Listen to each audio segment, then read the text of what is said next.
Hi everyone, my name is Anna Sogol. I am a senior currently enrolled at the University of Alabama pursuing my bachelor's in social work. So for those of you who may not have seen the rest of the videos in our field blog series, I am currently completing my field placement virtually through Shared Hope International, which is a Washington state-based anti-sex trafficking organization.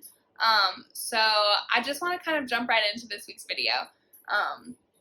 We talked a little bit last week about the Protected Innocence Challenge Reports that Shared Hope puts out annually, and mentioned to you guys that we are putting a pause on that to release instead our advanced legislative framework, which is going to serve as the new guide for assigning grades to states based on the strength of their laws pertaining to commercially sexually exploited children. So in the almost 10 years since Shared Hope released the first Protected Innocence Challenge Report, there's been a lot of progress made and a lot of new research introduced as well. So Shared Hope has put together the Advanced Legislative Framework, which does identify over 40 key points of law that are sorted into these 6 issue areas that we've already talked a little bit about. So what I want to do is take you guys through those 6 issue areas, explain a little bit better what each one is and why it's important to Shared Hope. So first we have criminal provisions, which essentially says that there are clear criminal laws that criminalize buyers of sex with children, and that these are necessary to ensure that all sex trafficking offenders are held accountable. So this is essentially just the individuals who purchase sex with minors, need to be held criminally responsible for their actions as well. So that brings us into number 2, which is identification of and response to victims. So this says the state laws must identify all commercially sexually exploited children as victims of trafficking, and therefore needs to provide a protective rather than a punitive response. So this is dealing with that idea of victim-offender intersectionality that we talked a lot about earlier, in terms of shielding victims from facing criminal charges themselves. Instead, we want victims to be able to focus fully on recovery. We want to ensure that the criminal justice system is inherently protective for them.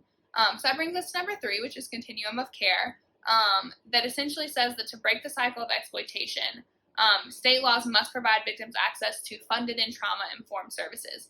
So we know that there are a really big range of services that a victim may require in order to fully heal from his or her experiences, and that phrase trauma-informed is really important as well, because we want to make sure that all of the individuals who victims are interacting with do have a background in education in the subject, and that they are aware of what the effects that victimization may have had on these individuals, and also on trauma responses.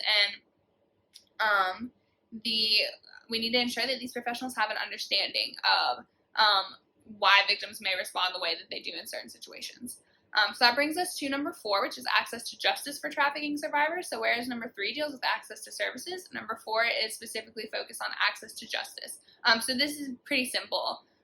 Just says that criminal justice, that there needs to be a range of both civil and criminal justice remedies that are available to victims under the law, so that they have multiple avenues by which they can pursue justice for themselves once they are recovered from their trafficking situations.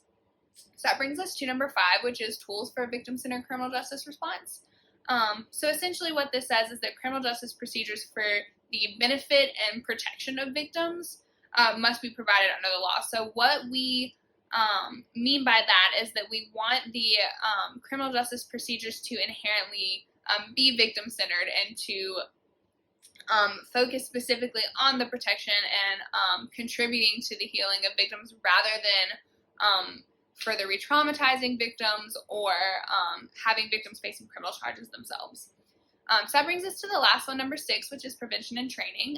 So this says that to help prevent trafficking and to continue promoting these just responses to victims, child sex trafficking training needs to be available for professionals who are in child welfare, in juvenile justice, law enforcement, and prosecutors, school personnel, and also providing prevention education for students. So what we hope to accomplish by this is we need as many individuals within the community as possible who are educated on the subject, so that not only can we be better at identifying victims of child sex trafficking, but we can be better at serving those victims and providing the necessary services and resources for them to heal fully. So as I mentioned before, each of the presentations in the Just Lab conference does fall under one of these 6 issue areas. So as an intern, I get so much firsthand experience working with these issues and having these conversations with our presenters and our survivor leaders. And I then get to, in turn, share that information with the attendees, or with, I get to answer questions and provide resources for our audience members who want to know more. So it's incredibly rewarding work for me. And it's really exciting for me to get to play an integral part in this process. And so I thank you guys so much for coming to listen to this video today. I hope you're all enjoying the series, and I'm looking forward to sharing more of my experiences with you guys throughout the semester. So thanks again for listening, and I will see you guys next time.